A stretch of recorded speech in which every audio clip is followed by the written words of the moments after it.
ndibaza ko namwe mariko muraraba match ngira mubonye absence z'abakinyi babiri hariho Marfubeke yitwa Patrick umugosha wara muri Grenoir ngira ntimwamubonye muno munsi hama hariho wundi akira muri Axe murazi ko bari bamaze iminsi bari gukina Sekafa event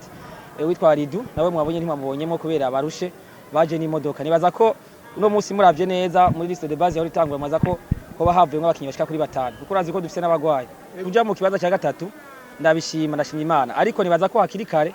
sinovuga ngo ngiye kwigumamwo canke ngo nzokivamo kwi champion y'umwaka irakomeye cyane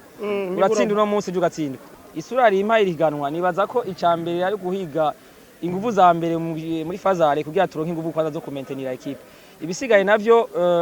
isura imana nibaza ko ndiko ndarabana n'imigwi yose ntiyoroshe ariko urabona za Vitalo n'izindi zose zamaze kuvyuka isura mbona imbere ndabona muri phase retour hazoba ingwani mwidasanzwe singwana yo kugwana y'amasasu mugabo ndabona hazoba intambara yo kugwanira ikibanza ca mbere umuguzi utwara igikombe ndabona uzobukomeye cyane mu mwaka barashika batevye batari bwamenyera ihiganwa dusanzwe dukina ngaha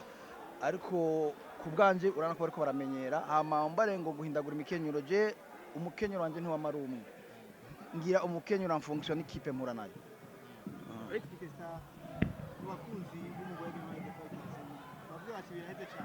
oya impinga aracari ndende cyane impinga aracari ndende turagikosora tureko twokwisuza agateka tuzo kibanza ca mbere